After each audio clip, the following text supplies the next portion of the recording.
ഉടലവാസം കണ്ണീരേ ഭാരത്തോടെ നീ കഴിക്കുകയോ വന്നുടൻ പാദം വിണ്ണതിലേ ചേരുമേ പാദം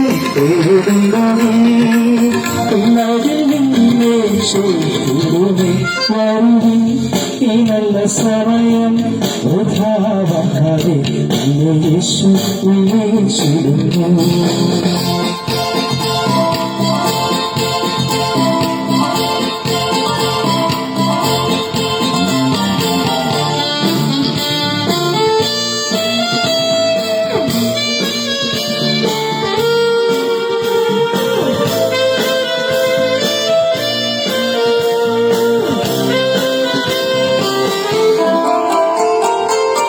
ഉലകമായ അഴകുസനും അഴുകുണങ്ങാതെ മയങ്ങുന്നേ ഉലകമായ അഴകുസനും അഴുകുണങ്ങാതെ മയങ്ങുന്നേ മരണമൊരു നാളുണ്ടിടുമേ മറക്കാതെ പ്രക്ഷോഭമേ മരണമൊരു നാളുണ്ടിടുമേ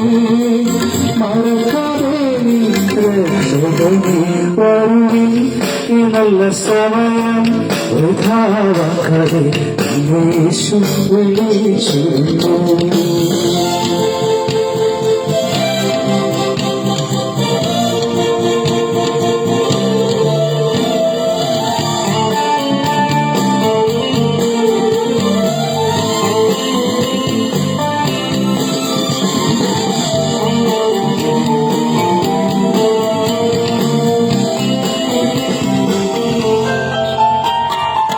വാനത്തിൽ കീഴേ ഭൂമിയിലേ വാനവനേശ്വരാവനേ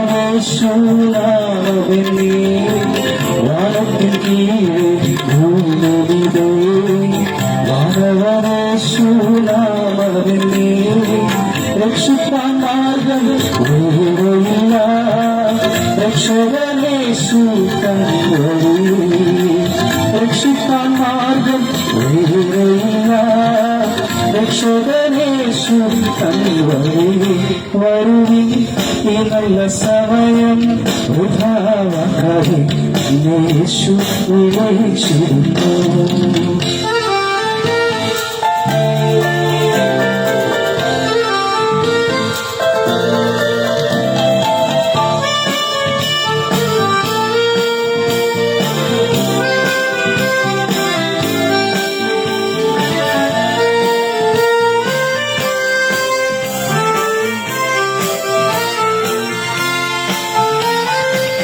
സത്യവചനം കേൾക്കുവാ നിത്യജീവൻ നിനക്കേകിടുമേ സത്യവചനം കേൾക്കുവാ നിത്യജീവൻ നിനക്കേകിടുമേ നിന്റെ ജീവ പുസ്തകത്തിൽ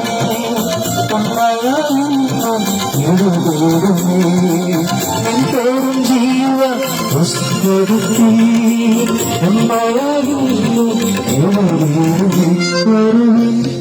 നല്ല സമയം വൃഥാവാക്കാതെ യേശു വിളിച്ചിടുന്നു.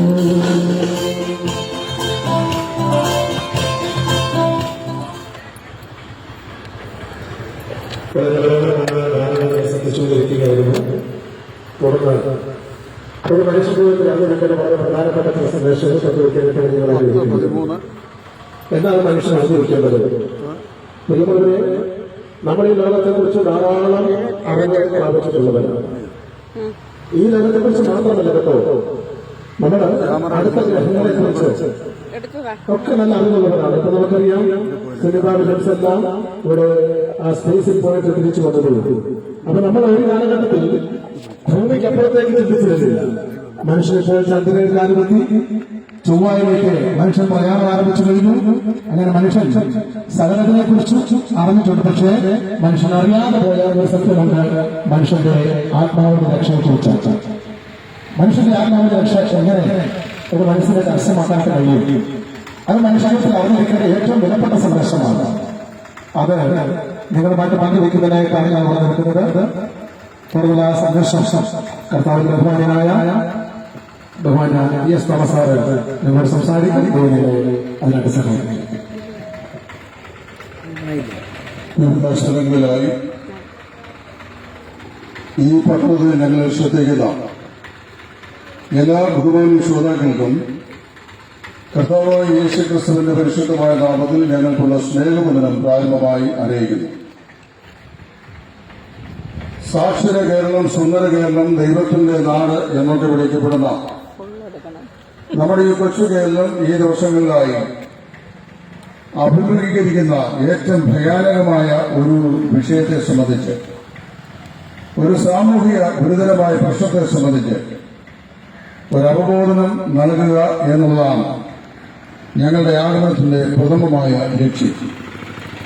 നാം എല്ലാവരും അറിയുകയും വായിക്കുകയും മനസ്സിലാക്കുകയും ചെയ്തതുപോലെ ഈ നാളുകളിലായി വർത്തമാന പത്രങ്ങളിൽ, സോഷ്യൽ മീഡിയ പ്ലാറ്റ്ഫോമുകളിൽ ഒക്കെ കൂടെ നാം മനസ്സിലാക്കുന്ന ഒരു യാഥാർത്ഥ്യമുണ്ട്.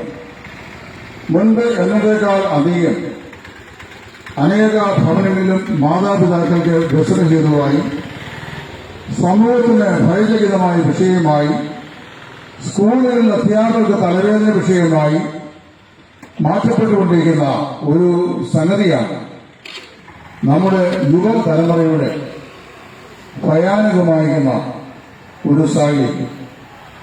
മദ്യത്തിനും മയക്കുമരുന്നിനും ലഹരി വസ്തുക്കൾക്കും നമ്മുടെ യുവാക്കന്മാർ മുൻപ് എന്നതേക്കാൾ അധികം അടിമപ്പെട്ടുകൊണ്ടിരിക്കുന്നു. അതുകൊണ്ട് ആകസ്മികമായ പല സംഭവങ്ങളും, ദുഃഖകരമായ പല സമയവികാസങ്ങളും നമ്മുടെ സമൂഹത്തിൽ നാം അഭിമുഖീകരിക്കേണ്ടതായി വരുന്നു.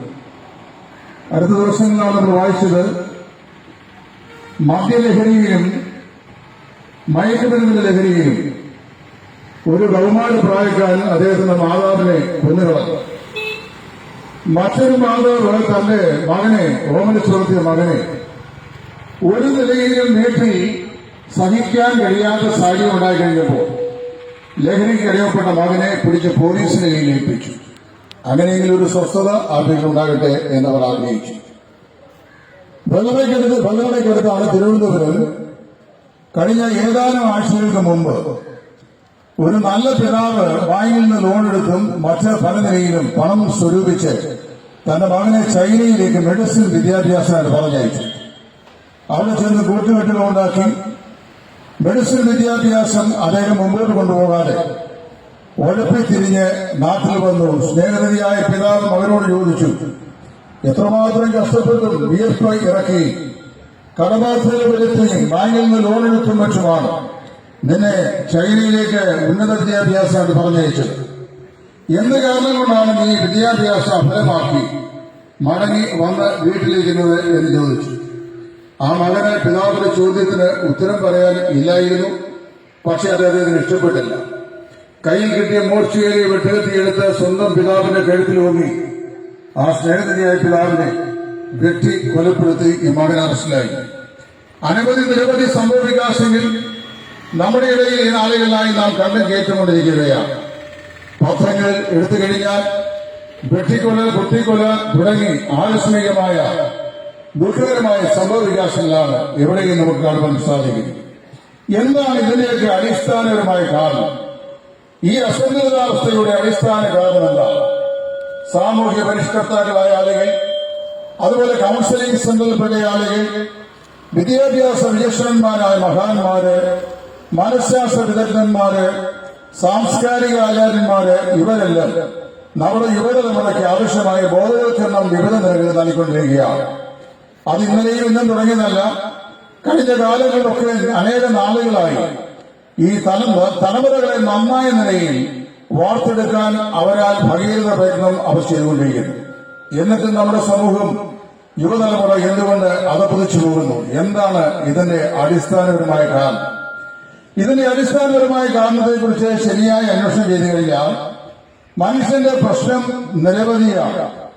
നമ്മുടെയൊക്കെ ബാല്യകാലത്ത് നമുക്കൊക്കെ ഒരു 10 പൈസ വണ്ടിക്കൂലിക്ക് വേണ്ടി, എനിക്കിപ്പോഴും ഓർമ്മയുണ്ട്, എന്റെ ജന്മസ്ഥലത്ത് നിന്ന് ഒരു 3 കിലോമീറ്റർ അപ്പുറത്ത് മാറി ഇലന്തൂർ ജംഗ്ഷൻ വഴിയായി ഞാൻ പഠിക്കുന്ന ഹൈസ്കൂളിലേക്ക് പോകുന്ന അന്നത്തെ കാലത്തെ ഒരു പബ്ലിക് ട്രാൻസ്പോർട്ട് വീട്ടിലുണ്ടായിരുന്നു, KCT, കേരള കോപ്പറേറ്റീവ് ട്രാൻസ്പോർട്ട്. ഇന്നതുകൊണ്ടോ എനിക്കറിയാൻ. അപ്പൊ ആ ട്രാൻസ്പോർട്ട് ബസ്സിൽ കയറി എന്റെ സ്കൂളിലേക്ക് പോകാൻ 10 പൈസയാണ് എനിക്ക് ടിക്കറ്റിന് ആവശ്യമുണ്ടായിരുന്നത്. ആ 10 പൈസയ്ക്ക് എന്റെ വണ്ടിക്കൂലി തരാൻ എന്റെ മാതാപിതാക്കൾ നന്നേ ബുദ്ധിമുട്ടുകയുണ്ട്. കർഷകരായ മാതാപിതാക്കൾക്ക് 10 പൈസ അങ്ങോട്ടും 10 പൈസ ഇങ്ങോട്ടും, ഒരു ദിവസം 20 പൈസയും, ആഴ്ചയിലെ 5 ദിവസത്തേക്ക് ഏതാണ്ട് 1 രൂപയും അത് മുതൽ മുടക്കാനായിട്ട് നിർവാഹമില്ലാത്ത സ്ഥിതി ഉണ്ടായിരുന്നു. കാരണം ഞങ്ങൾ മക്കൾ 6 പേരായി. കാലയൊക്കെ ഉരുണ്ടുമാറി നമ്മുടെ മാതാപിതാക്കളൊക്കെ കഷ്ടപ്പെട്ട് പകലും രാവും അധ്വാനിച്ച് വേണ്ടുവോളം പണമുണ്ടാക്കി ബാങ്കിൽ നിക്ഷേപിച്ചു. മക്കളുടെ പേരിലും ബാങ്കിൽ അക്കൗണ്ടും ATM കാർഡും ഉണ്ടാക്കി കൊടുത്തു. സൗകര്യപ്രദമായി ഞങ്ങൾ അനുഭവിച്ച യാതൊരു ദുഃഖങ്ങളും ഞങ്ങളുടെ കുഞ്ഞുങ്ങൾ അനുഭവിക്കരുത് എന്ന് വെച്ച് സുഖസമർത്ഥമായ ഒരു ജീവിത ബന്ധാവിലേക്ക് ഈ കുഞ്ഞുങ്ങളെ ആനയിച്ച് അവർക്ക് ATM കാർഡും അനുബന്ധ സൗകര്യങ്ങളെല്ലാം കൊടുത്തു. അത് കൊടുത്തു കഴിഞ്ഞപ്പോൾ പോക്കറ്റിൽ നിന്ന് പൈസ അവർക്കുണ്ടായി. അപ്പോൾ നമ്മുടെ ബാല്യകാലത്ത് നമുക്കാർക്കും പറഞ്ഞു കേട്ടുകൾ പോലും ഇല്ലാതിരുന്ന അയോഗ്യമായ കൂട്ടുകെട്ടുകൾ കുഞ്ഞുങ്ങൾക്കുണ്ടായി. സംഘം ചേർന്ന കൂട്ടുകാരുമായി കള്ളുഷാപ്പിലും കഞ്ചാവും മലിജ്വനയും അതുപോലെ MDMAയും കിട്ടുന്ന സ്ഥലങ്ങളും അന്വേഷിച്ച് അവർ പല ആളുകളും പലായനം ചെയ്തു. സ്കൂളിൽ പഠിക്കാൻ വിട്ട +2 വിദ്യാർത്ഥി, 9ാം ക്ലാസ്സിലും 10ാം ക്ലാസ്സിലും പഠിക്കുന്ന വിദ്യാർത്ഥിനികൾ പഞ്ചസാര തരി പോലെയുള്ള വെളുത്ത നിറമുള്ള ഏറ്റവും അതിസൂക്ഷ്മമായ ഒരു രാസവസ്തു, ലഹരി രാസവസ്തു, ആ രാസവസ്തു അവരുടെ സ്നേഹിതൻ മുഖാന്തരമായി രുചിച്ചു നോക്കുവാനായി തുടങ്ങി. അടുത്ത സമയത്താണ് നമ്മുടെ എറണാകുളം ഹൈക്കോടതിയിലെ ചീഫ് ജസ്റ്റിസ് ആയിരുന്ന ജസ്റ്റിസ് ദേവൻ രാമേന്ദ്രൻ മേനോൻ സാർ, അദ്ദേഹം സ്കൂളിൽ കുട്ടികൾക്കായിട്ട് മോട്ടിവേഷൻ ക്ലാസും ഈ കഞ്ചാവിനും മരിജുവാനിക്കും അതുപോലെ MDMAയ്ക്കും അടിമകളായിത്തീർന്ന യുവതലമുറകളുടെ ദുഃഖകരമായ ഭാവിയെ സംബന്ധിച്ച് പരസ്യമായി അദ്ദേഹം പ്രസ്താവിക്കുകയുണ്ടായി. അദ്ദേഹം ഇപ്രകാരം പറഞ്ഞു, കുഞ്ഞുങ്ങളോട് പറയുകയാണ്, കുഞ്ഞുങ്ങളെ, നാളിതുവരെ MDMAയോ ഇതുപോലുള്ള ലഹരി വസ്തുക്കൾക്കോ അടിമപ്പെട്ട ഒരു മനുഷ്യൻ പോലും സമാധാനത്തോടെയും സ്വസ്ഥതയോടും കൂടിയ ഒരു ജീവിതാന്ത്യം ഉണ്ടായിട്ടില്ല എന്ന് പറഞ്ഞു കഴിഞ്ഞാൽ 1300 ഗ്രാം തൂക്കമുള്ള മസ്തിഷ്കം കൊണ്ട് ഒരു പക്ഷെങ്കിൽ നമ്മുടെ ഭാവിയുടെ മോഹന വാഗ്ദാനമായി തീരേണ്ട ഇവിടുത്തെ ഇന്ത്യൻ ഇൻസ്റ്റിറ്റ്യൂട്ട് ഓഫ് ടെക്നോളജി പോലുള്ള മഹത്തായ സ്ഥാപനങ്ങളിലെ പ്രശസ്തന്മാരായ ശാസ്ത്രജ്ഞന്മാരായി തീരേണ്ട സമൂഹത്തിന് ആതുര സേവന രംഗത്ത് അനുഗ്രഹീതമായ ശുശ്രൂഷകൾ പകരം വയ്ക്കാൻ കഴിയുന്ന മികവുറ്റ ഡോക്ടർമാരായി തീരേണ്ട ചാർട്ടേഡ് അക്കൗണ്ടൻസായി മാറേണ്ട നിരവധി രോഗികളെ 24 മണിക്കൂറും സ്നേഹത്തോട് ശുശ്രൂഷ ചെയ്യുന്ന നേഴ്സസായി മാറേണ്ട എന്ന് പറഞ്ഞാൽ അത് മാത്രമല്ല, സാമ്പത്തിക രംഗത്ത് ഉന്നതന്മാരായി മസ്തിഷ്ക പ്രബുദ്ധന്മാരായി മാറേണ്ട നമ്മുടെ യുവതലമുറ എന്ത് ചെയ്യുന്നു? അവർ ലക്ഷ്യത്തിൽ നിന്ന് വ്യതിചലിച്ച് അവരെ പാലായനം ചെയ്തുകൊണ്ടിരിക്കുന്നു, അധപ്പതനത്തിലേക്ക് ഓടിക്കൊണ്ടിരിക്കുന്നു. എന്താണ് ഇതിന്റെ അടിസ്ഥാനപരമായ കാരണം? ഇതിന്റെ അടിസ്ഥാനപരമായ കാരണം വിശുദ്ധ വേദപുസ്തകം ഇപ്രകാരം പറഞ്ഞിട്ടുണ്ട്: ബാലൻ നടക്കേണ്ടുന്ന വഴിയിൽ അവനെ അഭ്യസിപ്പിക്കുക, അവൻ വൃദ്ധനായാലും അതിനെ വിട്ടുമാറുകയില്ല. ഞങ്ങളുടെയൊക്കെ ബാല്യകാലത്ത് ഞങ്ങൾ ജനിച്ച് ജീവിച്ചു വളർന്ന ജീവിത പശ്ചാത്തലങ്ങളിൽ ഞങ്ങളുടെ മാതാപിതാക്കൾ പകലന്തിയോടും പറമ്പിൽ പണി ചെയ്ത് വിയർപ്പൊഴുക്കി അപ്പത്തിനായി അവർ കഷ്ടപ്പെട്ടുണ്ടാക്കിയ ആഹാരം ഞങ്ങൾക്ക് തരുമ്പോൾ ഞങ്ങളുടെ കൂടെ ഈ ആഹാരം തരുന്ന മാത്രമല്ല, ചൊല്ലും കൂടെ തരുമായിരുന്നു. ചൊല്ല് തന്നിട്ടായിരുന്നു ചോറ് തന്നുകൊണ്ടിരുന്നത്. ചൊല്ലും ചോറും തന്ന് ഞങ്ങളെ വളർത്തിയതിന്റെ പ്രയോജനം അവർക്കുമുണ്ടായി, ഞങ്ങൾക്കുമുണ്ടായി. ഒരു പക്ഷേ ഞങ്ങളുടെ ബാല്യകാലം ആ നിലയിൽ മാതാപിതാക്കന്മാർ ഞങ്ങളെ നിർദ്ദേശിച്ച സൽപാതകൾ തിരഞ്ഞെടുത്തല്ലായിരുന്നു ഞങ്ങൾ മുൻപോട്ട് പോയിരുന്നെങ്കിൽ ഇന്ന് കവലയിൽ നിന്ന് പ്രസംഗിക്കുന്ന ഞങ്ങളെപ്പോലുള്ള ആളുകൾ നിങ്ങളെ ഗുണദർശിക്കുവാൻ ഒരിക്കലും സദാചാര പാത തിരഞ്ഞെടുത്ത് വരുമായിരുന്നില്ല. ഞങ്ങളും പാപത്തിന് നാനാവിധമായ വഴികളിൽ കൂടെ അകപ്പെടുത്തി ജീവിതം ലക്ഷ്യബോധമില്ലാതെ തകർന്ന് തരിപ്പണമാകുമായിരുന്നു. ഞങ്ങളുടെ ജീവിത പടക തകർന്ന് തരിപ്പണമാകുമായിരുന്നു. എന്നാൽ ഞങ്ങൾക്ക് അങ്ങനെ വരാതിരിക്കാൻ മുഖാന്തരമായി തീർന്ന ഒരു പ്രധാനപ്പെട്ട കാരണം ബാല്യകാലം മുതലേ ഈശ്വര വിശ്വാസത്തിൽ അധിഷ്ഠിതമായിരുന്ന ഒരു ബാല്യജീവിതം കെട്ടിപ്പടുക്കുവാൻ ഞങ്ങളുടെ മാതാപിതാക്കളും ഞങ്ങൾ ബന്ധപ്പെട്ട സമൂഹവും ഞങ്ങളെ സഹായിച്ചു. മനുഷ്യന്റെ ആത്യന്തികമായ പ്രശ്നം മനുഷ്യനെ കൊണ്ട് അവൻ ആഗ്രഹിക്കാത്ത തിന്മ ചെയ്യിക്കുന്ന ഒരു പ്രേരക ശക്തി അവനിലുണ്ട് എന്നുള്ളതാണ്. ലോകത്തിലെ ഒരു മനുഷ്യനും 1979 മുതൽ ഇവിടുത്തെ പല ജയിലുകളും സന്ദർശിച്ച് ജയിലിൽ കൂടെ സുവിശേഷം ചെയ്യുന്ന മഹാനായ ഒരു മനുഷ്യന്റെ കൂടെ പല തടവുകാരെയും നേരിൽ കണ്ട് സുവിശേഷം പറയുവാൻ എനിക്ക് അവസരമുണ്ടായിട്ടുണ്ട്. പല നിലയിലുള്ള തടവുകാരായ ആളുകൾ, മോഷ്ടാക്കളായ ആളുകൾ, പിടിച്ചുപറിക്കാരായ ആളുകൾ, അടിപിടി കേസുകൾ അകപ്പെട്ടു പോയവർ, കത്തിക്കുത്തിന് ഏർപ്പെട്ടവർ, മറ്റുള്ള ആളുകളെ കൊല്ലുകൊള്ള ആളുകൾ, പിന്നെ മറ്റ് അക്രമാസക്തമായ സ്വഭാവങ്ങൾക്ക് അടിമകളായി തീർന്ന ആളുകൾ, ഇവരുടെ ജയിലിന്റെ വിവരങ്ങളായി സെല്ലുകളിൽ പൂട്ടിയിട്ടിരിക്കുന്നു. അവരോട് പോയി കർത്താവായ യേശുക്രിസ്തു നിങ്ങളെ സ്നേഹിക്കുന്നു എന്നുള്ള സുവിശേഷത്തിന്റെ പഥ്യവചനം സംസാരിക്കാൻ അവർ ശ്രമിച്ചിട്ടുണ്ട്. പല ആളുകളോട് സംസാരിക്കുമ്പോൾ മനസ്സിലായ ഒരു യാഥാർത്ഥ്യം, അവരാരും ജയിലിൽ വന്ന് അടയ്ക്കപ്പെടത്തക്ക നിലയിൽ ആരെയും മോശപ്പെട്ടൊരു ജീവിതം നയിക്കാൻ ആഗ്രഹിച്ച ആളുകളല്ല. സാഹചര്യത്തിന്റെ സമ്മർദ്ദങ്ങൾക്ക് ഹേതുവായി അവരങ്ങനെയുള്ള ദുഷ്പ്രവൃത്തികൾ ചെയ്യുവാനിടയായി തീർന്നു. മനസ്സോടെയെങ്കിലും അങ്ങനെയുള്ള അതിക്രമ പ്രവൃത്തികൾ അവർ ഭാഗവാദികളായി തീർന്നു. അനന്തരഫലമായി നീതിന്യായ വ്യവസ്ഥ വെച്ചിരിക്കുന്ന നിയമപ്രകാരം അവർ കോടതി വഴിയായി ജയിലുകളിൽ അടയ്ക്കപ്പെട്ടു. അവരുടെ ജീവപര്യന്തത്തിന് വരെ തടവ് ശിക്ഷ അനുഭവിച്ചു കഴിയുന്ന മഹാന്മാരായ ആളുകൾ അവരിൽ പല ആളുകളോട് സംസാരിച്ചപ്പോൾ അവരാരും മനഃപൂർവ്വമായ ഒരാളെ കൊല്ലാൻ വേണ്ടി കുറ്റിയതല്ല എന്നൊരാൾ പറഞ്ഞു. ഒരാൾ പറഞ്ഞ അടിപിടി കേസിൽ പല കേസുകൾ ചാർജ് ചെയ്യപ്പെട്ട് ശിക്ഷ അനുഭവിക്കുന്നുണ്ട്. മനഃപൂർവ്വം അല്ല സാറേ, സാഹചര്യം അങ്ങനെയാക്കി. മനുഷ്യൻ നന്മ ചെയ്യുവാൻ ആഗ്രഹിക്കുന്നെങ്കിലും ഇച്ഛിക്കാത്ത തിന്മ എന്ന് പറയുന്നൊരു പ്രേരക ശക്തി മനുഷ്യനിൽ മൂഢമൂഢമായി സ്ഥിതി ചെയ്യുന്നു. അത് ഏത് മനുഷ്യനിലുമുണ്ടെന്നാണ് പറയുന്നത്. എന്താണ് ഈ പാപം എവിടെയാണ് സ്ഥിതി ചെയ്യുന്നത്? ചില ആളുകൾ നമ്മുടെ ഈ മാംസ രക്തങ്ങളിലാണ് ഈ പാപം സ്ഥിതി ചെയ്യുന്നതാണ്. അങ്ങനെയല്ല, മാംസരക്തങ്ങളിൽ പാപം സ്ഥിതി ചെയ്യുന്നെങ്കിൽ നമ്മുടെ മാംസരക്തങ്ങൾ അല്ലെങ്കിൽ നമ്മുടെ ശരീരത്തിലെ സെല്ലുകൾ ഒഴുകുന്ന രക്തം മുഴുവൻ ഊറ്റിയെടുത്ത ശേഷം സാമൂഹികപരമായി യാതൊരു തിന്മയിൽ ഏർപ്പെടാതെ സമൂഹത്തിൽ ഇടപെടിക്കുന്ന ജീവിതശൈലിയുള്ള മാന്യമായി ജീവൻ നയിക്കുന്ന, സംശുദ്ധമായി ജീവൻ നയിക്കുന്ന ഒരു മനുഷ്യൻ അല്ലെങ്കിൽ ഒന്നിലധികം ആളുകൾ അവരുടെ ഉള്ളിൽ ചെയ്യുന്ന ബ്ലഡ് സമ്പൂർണ്ണമായി നമ്മുടെ ശരീരത്തിലേക്ക് അത് ട്രാൻസ്മിറ്റ് ചെയ്ത് കയറ്റിവിട്ടാലും നമ്മൾ പഴയ പാപപ്രവൃത്തി ചെയ്തുകൊണ്ട് തന്നെ ഇരിക്കും. മനുഷ്യന്റെ ഹൃദയമാണ് പാപത്തിന്റെ സ്ഥിരാകേന്ദ്രമെന്ന് ആളുകൾ വിശ്വസിക്കും. ഇപ്പോൾ ഓപ്പൺ ഹാർട്ട് സർജറി, ഹൃദയം മാറ്റിവെക്കൽ ശസ്ത്രക്രിയയും ഒക്കെ പ്രബുദ്ധമായ കാലഘട്ടത്തിലാണ് ജീവിക്കുന്നത്. മെഡിക്കൽ ടെക്നോളജി അത്രമാത്രം അഡ്വാൻസ് ചെയ്യപ്പെട്ടിട്ടുണ്ട്. മനുഷ്യ ശരീരത്തിലെ ഓരോ അവയവങ്ങളെയും കച്ചവടത്തിരക്കായി കമ്പോളത്തിൽ സുലഭമായി ലഭിക്കുന്ന ഈ കാലഘട്ടത്തിൽ ഓരോ അവയവവും മാറ്റിവെക്കുക. നിങ്ങൾ ചിന്തിക്കുക, പാപമുള്ള എന്റെ പാപസ്വഭാവത്തിന് മാറ്റം മാറ്റുക. പാപസ്വഭാവത്തിലും പാപത്തിന്റെ അക്രമാസക്തി ഇല്ലാത്തൊരു മനുഷ്യന്റെ ഹൃദയം എനിക്ക് സംഭാവന ചെയ്തിട്ട് മെഡിക്കൽ സയൻസിന്റെ അഡ്വാൻസ്മെന്റിൽ കൂടി എന്റെ ഹൃദയം മാറ്റി ആ നല്ല മനുഷ്യന്റെ ഹൃദയം എന്നിൽ വെച്ചുപിടിപ്പിച്ചാൽ ഞാൻ സൗഖ്യം പ്രാപിച്ച് എഴുതി വരുമ്പോൾ പാപചിന്തയും പാപത്തിന്റെ ആ അധിനിവേശവും എന്റെ ഹൃദയത്തിൽ ഓളം വിട്ടു. അപ്പൊ വാസ്തവത്തിന്റെ പ്രശ്നം എന്റെ ഹൃദയം മാറ്റി വെച്ചതോ വയ്ക്കാതിരുന്നതോ അല്ല, എന്റെ രക്തം മാറ്റി പുതിയത് കയറ്റാതിരുന്നതോ അല്ല, എന്റെ ശരീരത്തിന്റെ ഉള്ളിൽ എന്നെ പോലെ ആകാര പ്രകൃതമുള്ള ഒരു അന്തരാത്മാവിനുണ്ട്.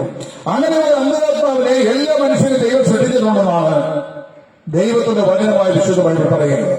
മഹാനായ എഴുത്തച്ഛൻ പാടുമ്പോൾ അത് ഇപ്രകാരം പറഞ്ഞു: ആഴ്വഞ്ചേരി തമ്പുരാക്കളിലുണ്ട്, അയ്യൻ പുഴയിലുണ്ട്, ആദിത്യയിലുണ്ട്, അണുകവിയിലുമുണ്ട്, അതിന് പരിസരണം എന്ന് പറഞ്ഞാൽ ആഴ്വഞ്ചേരി തമ്പുരാക്കൾക്കും അയ്യൻ പുഴയിലും വിദ്യാസമ്പന്നനായ നമ്മുടെ ഇവിടുത്തെ ISROയുടെ ചീഫ് സയന്റിസ്റ്റായ വ്യക്തിക്കും സാധാരണക്കാരനായി പറമ്പിൽ കൂലിപ്പണി ചെയ്യുന്നൊരു കൂലി തൊഴിലാളിക്കും എല്ലാവർക്കും തുല്യമായി വിലയുള്ള ഒരു അന്തരാത്മാവുണ്ട്. ഈ അന്തരാത്മാവ് പാപത്താൽ മലീമസമാണ്. പാപത്തിന്റെ നൂറമായി കെട്ടുകൊണ്ട് ഈ അന്തരാത്മാവ് ബന്ധിക്കപ്പെട്ടിരിക്കുകയാണ്. ആത്മാവ് ബന്ധപ്പെട്ടു നിൽക്കുന്ന ശരീരത്തിൽ പാണ്ഡഭൗതികമായ ഈ ശരീരത്തോടാണ്. അല്ലെങ്കിൽ ആത്മാവെന്ന് പറയുന്ന ഈ അവിനാശിയായ ആ അദൃശ്യമായ ഈ ആന്തരിക ഭാവത്തിന് അധിവസിക്കാനുള്ള ഒരു പ്രപഞ്ചത്തെയാണ് മാംസപേശികളാൽ നിർമ്മിതമായിരിക്കുന്ന ഈ മനുഷ്യ ശരീരം എന്ന് പറയുന്നത്. അതുകൊണ്ട് നിശ്ചയമായും ബാഹ്യപ്രകൃതമായി കാണിക്കുന്ന ഈ ശരീരത്തെ പോലെ തന്നെ ആകൃതിയുള്ള ഒരന്തരാത്മാവ് ഏത് മനുഷ്യനുമുണ്ട്. ഞാൻ ഈ തിരുവോണത്തിൽ നിന്നുകൊണ്ട് നിങ്ങളുടെ സുവിശേഷത്തിന്റെ സത്യവചനം പ്രസംഗിക്കുമ്പോൾ അടുത്ത് നിൽക്കുന്ന ഒരാളെന്റെ നെഞ്ചിന് നേരെ വെല്ലുവിളിക്കൊണ്ട് ഇദ്ദേഹം ആരാണെന്ന് ചോദിക്കുമ്പോൾ ഞങ്ങൾ ഒരാൾ പറയുന്നു, അദ്ദേഹം ഇന്നയാളാണ്. നിങ്ങൾ വെല്ലുകൊണ്ടത് എന്റെ നെഞ്ചിന് നേരെയാണ്. വാസ്തവത്തിൽ നിങ്ങൾ എന്നെയല്ല വെല്ലുകൊണ്ടത്, എന്റെ നെഞ്ചിന് നേരെയാണ്.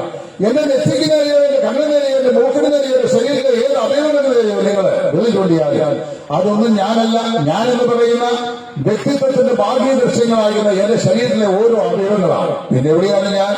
ഈ പറയപ്പെട്ട ഭാഗ്യഭൗതികമായ ശരീരത്തിൽ കുടികൊള്ളുന്ന ഒരു അന്തരാത്മാവ് മനുഷ്യനുണ്ട്. പ്രാചീനകാല സംസ്കാരത്തിന്റെയും തത്വശാസ്ത്രത്തിന്റെയും ഈച്ചല്ലമായി അറിയപ്പെട്ട പുരാതന ഗ്രീസിലെ ഏതൻസിന്റെ തെരുവിൽ അത് ഒരിക്കൽ മഹാനായ മസ്തിഷ്കമല്ലൻ സോക്രട്ടീസ് അദ്ദേഹത്തിന്റെ ശിഷ്യന്മാരെ ഇങ്ങനെ പഠിപ്പിച്ചു: മനുഷ്യന് അനന്തമായ അവിനാശിയായ ഒരാത്മശ്രദ്ധയുണ്ട്. ഭാഗ്യഭൗതികമായി നിർമ്മിക്കപ്പെട്ട ഈ പഞ്ചഭൂത ശരീരം, ഈ ശരീരം ജീവശ്വാസം ശരീരത്തിനോട് ബഹിർച്ചു കഴിയുമ്പോൾ അത് പഞ്ചഭൂതങ്ങളിലേക്ക് മടങ്ങിപ്പോകുന്നു. എന്നാൽ ഒരിക്കലും നശിപ്പിക്കാൻ കഴിയാത്ത, നയനം ദിനം ശസ്ത്രാണി, അസ്ത്രം കൊണ്ട് ഏത് മുഴുവെപ്പിക്കാൻ കഴിയാത്ത, നയനം ലഹരി പാപക, അതായത് അഗ്നിയിൽ ഇരിച്ച് അമർത്തിക്കളയാൻ കഴിയാത്ത അനശ്വരമായ ഒരു ആത്മാവ് ലോകത്തിലെ ഏത് മനുഷ്യനുമുണ്ട്. ഈ ആത്മാവാണ് വിലയുള്ളതായിട്ടിരിക്കുന്നത്. ഈ ആത്മാവിലാണ് മനുഷ്യന്റെ പാപകന്മക്ഷണി കുടികൊള്ളുന്നത്. ലോകത്തിലെ ഏത് മനുഷ്യനും ഈ ആത്മാവിൽ കുടികൊള്ളുന്ന പാപ സ്വഭാവത്തിലൂടെയാണ് നമ്മുടെ ശരീരത്തിൽ ജീവിക്കുന്നത്. അതുകൊണ്ടാണ് മനസ്സിൽ നമുക്കുണ്ടാകുന്ന മോഹം പ്രാവർത്തികമാക്കപ്പെടുന്നത് ശരീരം കൊണ്ടാണ്. മനുഷ്യൻ മോഷണത്തിനുള്ള പ്രേരണ ആത്മാവിൽ ലഭിക്കുന്നു. അത് നടപ്പിലാക്കുന്നത് നമ്മുടെ കൈകൾ കൊണ്ടാണ്. അത് ശരീരം അത് പ്രാവർത്തികമാക്കുന്നു, അനുസരിക്കുന്നു. കൺമോഹം, ജഡമോഹം, നിയമത്തിന്റെ പ്രതാപങ്ങളെല്ലാം ആത്മാവിന്റെ വൈകൃത സ്വഭാവങ്ങളായി വിശുദ്ധ വേദം പ്രസ്താവിക്കുന്നുണ്ട്. ചുരുക്കം പറഞ്ഞു കഴിഞ്ഞാൽ മനുഷ്യന്റെ ആത്യന്തികമായ പ്രശ്നം ഭൗതികമല്ല, ആത്മീകമാണ്. ദൃശ്യമല്ല, അദൃശ്യമാണ്. അത് ആധ്യാത്മികമായ മനുഷ്യന്റെ പ്രശ്നമാണ്. അവൻ അടിസ്ഥാനപരമായി തന്നെ ആടി ഒളിഞ്ഞ ഒരു അനുഭവത്തിലാണ് ജീവിക്കുന്നത്. എന്നെ കേൾക്കുന്ന മാന്യ ശ്രോതാവേ, അതുകൊണ്ട് മനുഷ്യനെ അവൻ ഇച്ഛിക്കാത്ത തിന്മ ചെയ്യുവാൻ, ഇച്ഛിക്കാത്ത കഞ്ചാവ് ഒളിപ്പിക്കുവാൻ, ഇച്ഛിക്കാത്ത മരിക്കുവാനൊരു കച്ചവടം നടത്തുവാൻ, ആഗ്രഹിക്കാത്ത MDMA ഭക്ഷിക്കുവാൻ, ആ മയക്കുമരുന്നിന് അടിമയായി അവനെ തീരുവാൻ അവനെ പ്രേരിപ്പിക്കുന്ന, മനുഷ്യനെ ആത്യന്തികമായി കൊലക്കുളത്തിലേക്ക് കാണിച്ചുകൊണ്ടിരിക്കുന്ന, മാസ്മരികമായി ഈ പാപചിന്തകൾക്ക് അവനെ അടിമപ്പെടുത്തുന്ന ഒരു അദൃശ്യ പ്രേരക ശക്തി ഏത് മനുഷ്യന് കുടികൊള്ളുന്നുണ്ട്. അതിന്റെ പേരാണ് പാപം എന്ന് പറയുന്നത്. മാനവജാതി ഹിന്ദുവിന്റെ ജന്മം കൊണ്ടിട്ടുള്ള എല്ലാ സ്ത്രീ പുരുഷന്മാരും പാപത്താൽ ഈ ലോകത്തിൽ ജനിക്കപ്പെട്ടവരാണ്. വിശുദ്ധ പറയുന്നു, പാപത്തിൽ എന്റെ അമ്മയെ ഗർഭം ധരിച്ചു. സങ്കീർത്തനങ്ങൾ 51:5. ഇന്നേക്ക് 3000 വർഷങ്ങൾക്ക് മുമ്പ് ലോകത്തിന്റെ മധ്യഭാഗത്തായി മധ്യ പൗരസ്ത്യ ദേശത്തിന് പൊട്ടുപോലെ കാണപ്പെടുന്ന ഒരു സാമ്രാജ്യം, ഒരു രാജ്യം ഇസ്രായേൽ. ഇന്നത്തെ വർത്തമാന പത്രങ്ങളിൽ ഏറ്റവും മുൻപിൽ നിൽക്കുന്ന വാർത്തയിൽ നിൽക്കുന്ന രാജ്യം. ആ രാജ്യത്തിന്റെ ഭരണകർത്താവായി 40 വർഷക്കാലം ആ രാജ്യത്തെ ഭരിച്ച യെരൂശലേമിലെ അറിയപ്പെട്ട മഹാനായ ദാവീദ് രാജാവ് പറയുകയാണ്, Behold, I was shapen in iniquity. ഞാൻ അകൃത്യത്തിൽ ഉരുവായി, പാപത്തിൽ എന്റെ അമ്മ എന്നെ ഗർഭം ധരിച്ചു. ഇവിടെ ഞാൻ നിന്നുകൊണ്ട് പറയുന്നുവെന്ന് നിങ്ങൾ കരുതുക, ഞാൻ പാപം ചെയ്യാത്ത ഒരാളാണ്, അല്ലെങ്കിൽ പാപം ചെയ്തിട്ടില്ലാത്ത ഒരാളാണ്. നിശ്ചയമായി നിങ്ങളെ കലറി. കാരണം നിങ്ങൾക്കറിയാം, നിങ്ങളെപ്പോലെ മാംസവും രക്തവുമുള്ള വികാരങ്ങളും വിചാരങ്ങളുമുള്ള ചിന്തകളും ഭാവനകളുമുള്ള ഒരു മനുഷ്യ പച്ച മാംസത്തിൽ ജീവിക്കുന്ന മനുഷ്യനാണ് ഞാൻ. അങ്ങനെയാണെങ്കിൽ നിങ്ങൾക്കുള്ള എല്ലാ ഭാവചേഷ്ടകളും എനിക്കുമുണ്ട്, എനിക്കുള്ള എല്ലാ സ്വഭാവങ്ങളും നിങ്ങൾക്കുമുണ്ട്.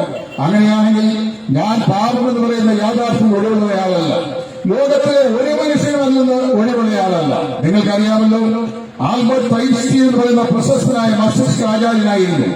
ആറ്റോമിക് എനർജിയുടെ പിതാവായി അറിയപ്പെടുന്ന ആൽബർട്ട് ഐൻസ്റ്റീൻ. അദ്ദേഹമാണ് ആറ്റോമിക് എനർജിയുടെ അടിസ്ഥാനമായ ES=mc² എന്ന് പറയുന്ന ആപ്തവാക്യം സ്ഥാപിതമാക്കിയത്. അദ്ദേഹം ആണ് ആറ്റം ബോംബിന്റെ നിർമ്മാണത്തിന് അടിസ്ഥാനമായ തത്വം ലോകത്തിന് പ്രദാനം ചെയ്തത്. ഒരിക്കൽ അദ്ദേഹത്തോട് 1,00,000 US ചോദിച്ചു, അല്ലയോ ആൽബർട്ട് ഐൻസ്റ്റീൻ, അങ്ങ് കണ്ടുപിടിച്ച നൂതനമായിരുന്ന ആറ്റം ബോംബിന്റെ ശക്തി കൊണ്ട് മാനവരാശിയെ മുഴുവനായി സംഹരിക്കാനുള്ള ഒരു വിദ്യയല്ലേ അങ്ങ് കണ്ടുപിടിച്ചത്? വാസ്തവത്തിൽ ശാസ്ത്രം മനുഷ്യന്റെ അന്തരനാണോ അതോ രക്ഷകനാണോ? അതിന് അവർ ചോദ്യത്തിന് ആൽബർട്ട് ഐൻസ്റ്റീൻ പറഞ്ഞ ഉത്തരം ഇങ്ങനെയാണ്, ശാസ്ത്രം ഒരിക്കലും മനുഷ്യനെ കൊല്ലുകയില്ല. ഞാൻ കണ്ടുപിടിച്ച ഈ ആറ്റോമിക് എനർജിയുടെ തത്വം ഒരിക്കലും മാനവരാശിയെ സംഹരിക്കുകയില്ല. എന്നാൽ അതിനേക്കാൾ രൂക്ഷമായിരുന്ന ഒരു ശക്തി ഏതൊരു മനുഷ്യന്റെയും ഹൃദയത്തിന്റെ അന്തർഭാഗത്ത് അവന്റെ അന്തരാത്മാവ് സ്ഥിതി ചെയ്യുന്നുണ്ട്. അതിന്റെ പേരാണ് പാപം. ആ പ്രേരക ശക്തി മനുഷ്യന്റെ ഹൃദയത്തെ ആറ്റം ബോംബിന്റെ ഭക്ഷണമർത്തുന്നതിലേക്ക് പ്രേരിപ്പിച്ചില്ലായി ആറ്റം ബോംബ് സ്വയമേവ പൊട്ടുകയില്ല, മനുഷ്യൻ സംഹരിക്കപ്പെടുകയില്ല എന്ന് പറഞ്ഞു. എന്നതേ പറയാറ്, ഗോദാരംഭം മുതൽ ഇന്നുവരെ ആറ്റം ബോംബ് സംഹരിച്ച ആളുകൾ എത്രയോ 10,000 മടങ്ങാണ് മനുഷ്യ ഹൃദയത്തിൽ കുടികൊള്ളുന്ന പാപം മനുഷ്യനെ സംഭവിച്ചുകൊണ്ടിരിക്കുന്നത്. നിങ്ങൾക്കറിയാമല്ലോ, എത്രയോ യുദ്ധക്കെടുതികൾ ഗാസയിലും അതിന്റെ പ്രദേശങ്ങളിലും മനുഷ്യക്കെടുതികൾ, ഉക്രൈൻ റഷ്യൻ യുദ്ധങ്ങൾ ആരംഭിച്ചത് 3 വർഷം എത്രയോ ജനലക്ഷങ്ങൾ സാധാരണക്കാരായ സിവിലിയൻ ആളുകൾ കാശ്വാസിൽ ഏർപ്പെട്ട് മരിച്ചുകൊണ്ടിരിക്കുന്നു. പിഞ്ചു കുഞ്ഞുങ്ങൾ, സ്ത്രീകൾ, ഇവരൊക്കെ മണിക്കൂറുകൾ തോറും മരിച്ചു മാറ്റപ്പെട്ടുകൊണ്ടിരിക്കുകയാണ്. പ്രിയ സ്നേഹിതരെ, എവിടെയാണ് ഇതിന്റെ കാരണം? അടിസ്ഥാന കാരണം മനുഷ്യന്റെ പാപമാണ്. മനുഷ്യന്റെ അന്തരാത്മാവിനെ രസിക്കുന്ന ഈ ദുർമോഹം, ഈ പാപം, അതായത് മറ്റുള്ള ആളുകളെ കൂടെ ഉൾക്കൊള്ളാനുള്ള മനുഷ്യന്റെ മനസ്സിലായ്മ, ഇത് എന്തുശുദ്ധമായി മനുഷ്യരുണ്ട്. ഈ പാപ സ്വഭാവം മനുഷ്യനെ നിത്യമായ മരണത്തിലേക്ക് ആനയിക്കുന്നു എന്ന് വിശുദ്ധ വേദപുസ്തകം പറയുന്നു. പാപത്തിന്റെ ശമ്പളം മരണമാണ്. വിശുദ്ധ പറയുകയാണ്, ഞാനും നിങ്ങളിൽ ഏതെങ്കിലും സർക്കാർ അല്ലെങ്കിൽ സർക്കാർ ഇതര സ്ഥാപനങ്ങളിലോ ജോലി ചെയ്താൽ കറക്റ്റ് 30 ദിവസം കഴിഞ്ഞു മാസത്തിന്റെ 1ാമത്തെ ദിവസം നമുക്ക് എന്ന് കിട്ടും, നമ്മുടെ ശമ്പളം കിട്ടും. എന്നാൽ മനസ്സിലാക്കണം, മാസത്തിന്റെ 1ാം ദിവസം ശമ്പളത്തിന് വേണ്ടി നാം അർഹരാകുന്നത് കഴിഞ്ഞ മാസത്തിന്റെ 30 ദിവസങ്ങൾ നമ്മൾ ജോലി ചെയ്തു എന്നുള്ളതാണ്. പ്രിയ സ്നേഹിതരെ, പാപത്തിനും അതിന്റെ നൈതികമായ ശമ്പളമുണ്ടെന്ന് വിശുദ്ധ വേദപുസ്തകം പറയുന്നു. ബൈബിൾ പറയുകയാണ്, പാപത്തിന്റെ ശമ്പളം മരണമത്രയെന്ന്. പ്രിയമുള്ളവരെ, മരണം ഈ പ്രപഞ്ചത്തെ ഇന്ന് വരെ കീഴ്പ്പെടുത്തിയുള്ള അതിഭയാനകമാകുന്ന ഒരു പ്രതിഭാസമാണ്. മരണത്തിന്റെ തണുത്ത കരാള ഹസ്തങ്ങൾക്ക് പിടിപെടാത്ത ഒരു മനുഷ്യന് ഇന്ന് വരെ ലോകജീവിതത്തിലില്ല. മനുഷ്യന്മാരെല്ലാം മരിക്കുന്നു, ഞാനും നിങ്ങളും മരിക്കുന്നു. എന്താണ് ഈ മരണത്തിന്റെ കാരണം? മനുഷ്യന്റെ മസ്തിഷ്കം എന്ന് പറയുന്നത് ഏറ്റവും സങ്കീർണമാകുന്ന ഒരു സംവിധാനമാണ്. അടുത്ത കാലത്ത് ഞാൻ വായിച്ച് മനസ്സിലാക്കിയ ഒരു ശാസ്ത്രീയ ഗവേഷണം, ആ ശാസ്ത്രീയ ഗവേഷണത്തെക്കുറിച്ച് ഞാൻ വായിച്ച് മനസ്സിലാക്കിയപ്പോൾ ഒരു ശാസ്ത്രജ്ഞൻ ഇപ്രകാരം പറഞ്ഞിരിക്കുകയാണ്, മനുഷ്യ മസ്തിഷ്കത്തിന്റെ കപ്പാസിറ്റി എന്ന് പറയുന്നത് 3 മില്യൺ ഗിഗാബൈറ്റ്സ് ആണ്. ഇന്നത്തെ കമ്പ്യൂട്ടർ ടെക്നോളജി കൈകാര്യം ചെയ്യുന്ന യുവാക്കന്മാർക്ക് അറിയാം എന്താണ് ഗിഗാബൈറ്റ്സ് എന്ന് പറയുന്നത്. ഒരു കമ്പ്യൂട്ടറിന്റെ റാമിന് സൂക്ഷിക്കാൻ കഴിയുന്ന, മെമ്മറിക്ക് സൂക്ഷിക്കാൻ കഴിയുന്ന ഓർമ്മശക്തിയുടെ കമ്പ്യൂട്ടർ വൽകൃത കപ്പാസിറ്റിയാണ് ഗിഗാബൈറ്റ്സ് എന്ന് പറയുന്നത്. നിങ്ങൾ മനസ്സിലാക്കിക്കൊള്ളുക, മനുഷ്യന്റെ മസ്തിഷ്കം ദൈവം തമ്പുരാൻ സൃഷ്ടിച്ചിരിക്കുന്നത് 300 മില്യൺ. എനിക്കതിന്റെ കണക്കൊന്നും അറിയാൻ വയ്യ.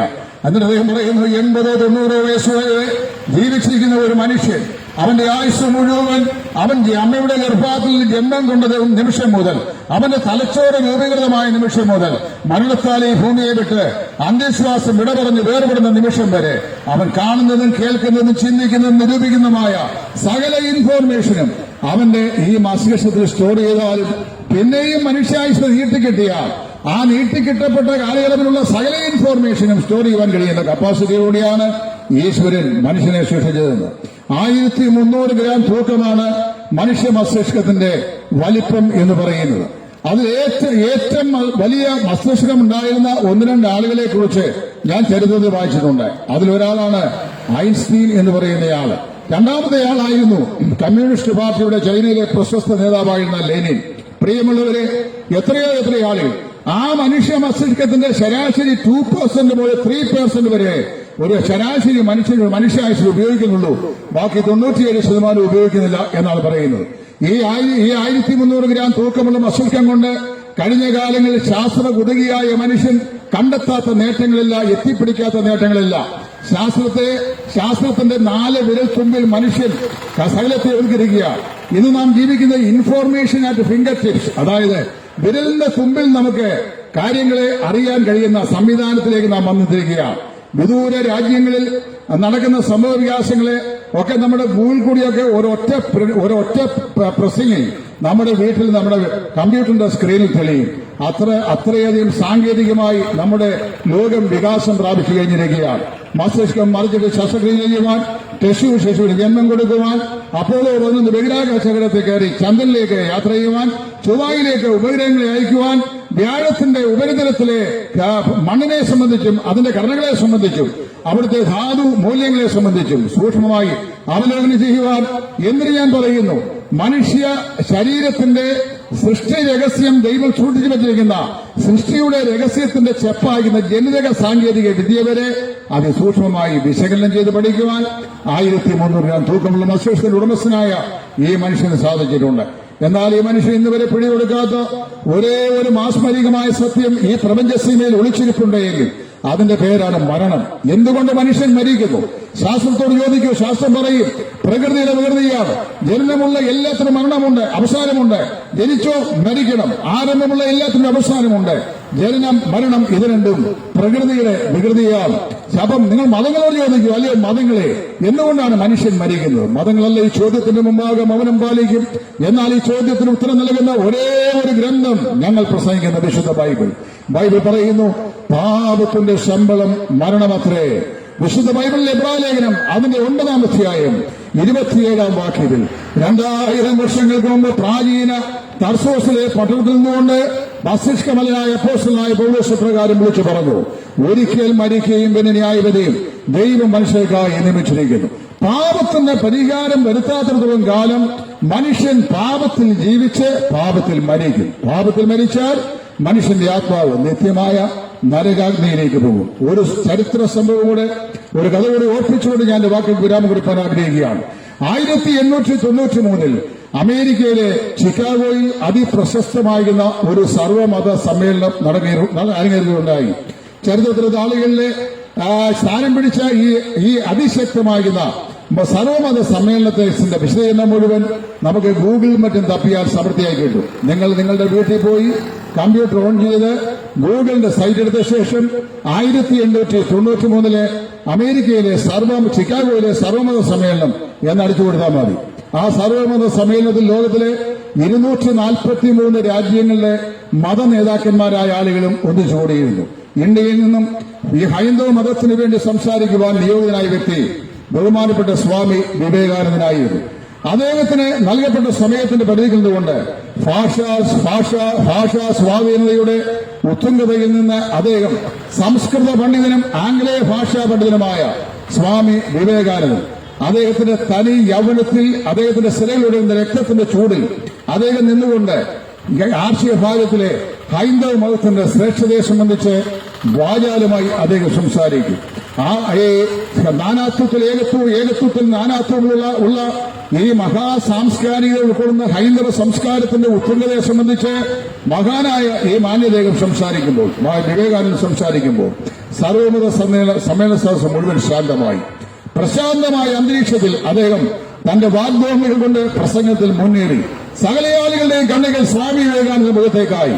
അദ്ദേഹം അചഞ്ചലമായി ഹൈന്ദവ മതത്തിന്റെ ഉത്കൃഷ്ടയെ സംബന്ധിച്ച് ഏതാണ്ട് 1.5 മണിക്കൂർ സമയം സംസാരിച്ചു കഴിഞ്ഞപ്പോൾ പിന്നീട് സംസാരിക്കാൻ രംഗത്ത് വരേണ്ടത് ക്രൈസ്തവ മതത്തിന്റെ പ്രതിനിധിയായി സംസാരിക്കേണ്ട മാന്യദേഹമായിരുന്നു. പക്ഷേ സ്വാമി വിവേകാനന്ദന്റെ വാചാലിന് മുമ്പാകെ അടിയറവ് പറഞ്ഞ ഈ ക്രൈസ്തവ മത നേതാവ് സംസാരിക്കാൻ കഴിയത്തില്ല എന്ന് പറഞ്ഞ് പിന്മാറി. അല്പമായ മൂകത സദസ്സ് ഉണ്ടായിക്കഴിഞ്ഞപ്പോൾ ഈ സർവമത സമ്മേളനത്തിലെ മഹാമത നേതാക്കന്മാരുടെ പ്രസംഗങ്ങളുടെ ചാതുര്യം കേൾക്കുവാൻ കടന്നു വരുന്ന മഹാന്മാരുടെ കൂട്ടത്തിലെ ഒരു സാധാരണക്കാരനായിരുന്ന മധ്യവയസ്കൻ, ഒരു സാധാരണ ക്രിസ്ത്യാനിയായ മനുഷ്യനുണ്ടായിരുന്നു. അദ്ദേഹം സർവമത സദസ്സിന്റെ അധ്യക്ഷനോട് ചെന്ന് ഇപ്രകാരം ചോദിച്ചു, അല്ലയോ മാന്യ സ്നേഹിത, ഈ ക്രൈസ്തവ മതത്തിന് വേണ്ടി സംസാരിക്കാൻ നിയുക്തനായിരുന്ന വ്യക്തി പിന്മാറിയല്ലോ, അദ്ദേഹത്തിന്റെ സ്ഥാനത്ത് 10 മിനിറ്റ് സംസാരിക്കാൻ എന്നെ അനുവദിക്കുമോ എന്ന് ചോദിച്ചു. അദ്ദേഹത്തിന് സംസാരിക്കാൻ അനുവാദം കൊടുത്തു. അദ്ദേഹം സ്റ്റേജിൽ കയറി ഇപ്രകാരം ഒരു കഥ പറഞ്ഞുകൊണ്ടാണ് പ്രസംഗം ആരംഭിച്ചത്. ലോകപ്രശസ്തനായ ആംഗലേയ സാഹിത്യകാരൻ വില്യം ഷേക്സ്പിയറിന്റെ പ്രശസ്തമാകുന്ന മാക്ബെത്ത് എന്ന് പറയുന്ന നാടകം, മാക്ബെത്തിനകത്തെ നാടകത്തിലെ കഥാപാത്രങ്ങളായ ഡങ്കൻ രാജാവ് സ്കോട്ട്ലൻഡിന്റെ രാജാവാണ്. മാക്ബെത്ത് അദ്ദേഹത്തിന്റെ മിലിറ്ററി ജനറലും അദ്ദേഹത്തിന്റെ മന്ത്രിയുമാണ്. മാക്ബെത്ത് ജനറലാകുന്ന മാക്ബെത്ത് ഡങ്കൻ രാജാവിനെ തന്റെ അരമനയിലേക്ക് ഒരു മഹാസദ്യയ്ക്കായി ഒരു ദിവസം ക്ഷണിക്കുന്നു. അങ്ങനെ സ്കോട്ട്ലൻഡിന്റെ രാജാവായിരുന്ന ഡങ്കൻ രാത്രിയിലെ അത്താഴ സദ്യയ്ക്കായി മന്ത്രിയായിരുന്ന മാക്ബെത്തിന്റെ വസതിയിലേക്ക് വരുന്നു. അദ്ദേഹം ആ വസതിയിൽ വന്നു. രാജാവ് നിലയിൽ അദ്ദേഹത്തിന് രാജകീയമായ വരവേൽപ്പ് നൽകി. അദ്ദേഹത്തിന് അത്താഴ സദ്യ ബഹുഗംഭീരം മാക്ബെത്ത് ഒരുക്കി, മിസസ് മാക്ബെത്ത് ഒരുക്കി. അങ്ങനെ അത്താഴം കഴിഞ്ഞ ശേഷം മാക്ബെത്തിന്റെ പള്ളിയറയിൽ ആ രാത്രി നിദ്ര കൊള്ളുവാൻ രാജാവിനെ മാക്ബെത്തും മിസസ് മാക്ബെത്തും നിർബന്ധിച്ചു. അദ്ദേഹം പള്ളിയറയിലേക്ക് ഉറങ്ങാൻ കയറി പ്രശാന്ത വദനനായി അദ്ദേഹം തന്റെ കിടക്കയിൽ നീണ്ടു കിടക്കുമ്പോൾ ഉറക്കത്തിലേക്ക് അദ്ദേഹത്തിന്റെ മനസ്സ് ഓടുന്നിറങ്ങുമ്പോൾ മാക്ബെത്തിന്റെ ഭാര്യയുടെ ഹൃദയത്തിൽ ഒരു ദുരാലോചന. അവൾ ഭർത്താവിനെ വിളിച്ചു പറഞ്ഞു, മാക്ബെത്തെ, സ്കോട്ട്ലൻഡിന്റെ രാജാവാകുന്ന ഡങ്കൻ ഇന്ന് രാത്രിയിൽ നിന്റെ പള്ളിയറയിൽ നിദ്ര കൊള്ളുന്നു. നോക്കൂ, അവന്റെ മുഖത്തേക്ക്. അവൻ ഉറങ്ങിക്കൊണ്ടിരിക്കുകയാണ്. നിദ്രയിൽ അവൻ അമർന്നിരിക്കുന്നു. നിന്റെ മിന്നെ തിളങ്ങുന്ന ഖഡ്ഗമെടുത്ത് മാക്ബെത്തിന്റെ കഴുത്ത് ഛേദിച്ചു കളയുക. നാളെ രാവിലെ സ്കോട്ട്ലൻഡ് നിന്റെ കയ്യിലായിരിക്കും. സ്കോട്ട്ലൻഡിന്റെ രാജാവ് നീയായിരിക്കും എന്ന് പറഞ്ഞു. അദ്ദേഹം മിന്നെ തിളങ്ങുന്ന ഖഡ്ഗവുമായി മാക്ബെത്ത് ശാന്തമായി കിടന്നുറങ്ങുന്ന മുറിയിലേക്ക് ചെന്നു. അദ്ദേഹത്തിന്റെ ബെഡിന്റെ സമീപേ കയ്യിൽ ഊരിപ്പിടിച്ച വാള് ഉയർത്തി അദ്ദേഹം നിന്ന് കഴിഞ്ഞപ്പോൾ അദ്ദേഹത്തിന്റെ കൈയെ ആലിലെ പോലെ വിറയ്ക്കാൻ തുടങ്ങി. പിന്നാമ്പുറത്ത് വന്ന് ഡങ്കൻ രാജാവിനെ വെട്ടുവാൻ മടി കാണിച്ചുകൊണ്ട് ആലിലെ പോലെ വിറയ്ക്കുന്ന കൈകളുമായി നിൽക്കുന്ന ജനലിനെ കണ്ട് ഭാര്യ പരിഹാസോട് ചോദിച്ചു, അല്ലയോ മാക്ബെത്തെ, നീ എന്തിനു സംശയിക്കണം? എടുക്കുന്നതിന്റെ വാൾ തൊടുക്കൂ അവന്റെ കഴുത്തിൽ, വെട്ടിമുറിക്കൂ അവന്റെ ശിരസ്, നാളെ രാവിലെ സ്കോട്ട്ലൻഡ് നിന്റെ കയ്യിൽ എന്ന് പറഞ്ഞു. മനസ്സില്ലാ മനസ്സോട് മഹാനായ മാക്ബത്ത് ഡങ്കൻ രാജാവിന്റെ കഴുത്ത് മിന്നെ തിളങ്ങുന്ന കണ്ണുകൊണ്ട് ഛേദിച്ചു. നിമിഷങ്ങൾക്കകം മാക്ബത്ത് ഡങ്കനെ കൊന്ന ശേഷം അദ്ദേഹത്തിന്റെ ഹൃദയം ഞെട്ടാൻ തുടങ്ങി, കൈകാലുകൾ വിറയ്ക്കുവാൻ തുടങ്ങി, എഴുന്നേറ്റ് നിൽക്കുവാൻ കഴിവില്ലാതെയായി. ഈ അബദ്ധം ചെയ്തു അദ്ദേഹം ചിന്തിച്ചു, സ്കോട്ട്ലൻഡിന്റെ മഹാരാജാവ് മരിച്ചെന്റെ പള്ളിയേറിട്ട് നിദ്ര കൊണ്ട് ഉറങ്ങുന്നു. നാളെ രാവിലെ സൂര്യൻ ഉദിക്കുമ്പോൾ സ്കോട്ട്ലൻഡ് മുഴുവനറിയും, ലോകം മുഴുവനറിയും മന്ത്രിയായ മാക്ബത്തിന്റെ കിടക്കറയിൽ മഹാനായ ഡങ്കൻ രാജാവ് മൃതിയടഞ്ഞ് കൊല്ലപ്പെട്ട് കിടക്കുന്നു. കുറ്റം എന്റെ മേൽ വരും. അദ്ദേഹം തന്റെ മുറിയിലേക്ക് എന്നിട്ട് രണ്ട് കൈകളും അദ്ദേഹം അന്തരീക്ഷത്തിലേക്ക് വിടർത്തിക്കൊണ്ട് പറഞ്ഞു, അല്ലയോ മാന്യ മഹാസുഹൃത്തുക്കളെ, സ്നേഹിതരെ,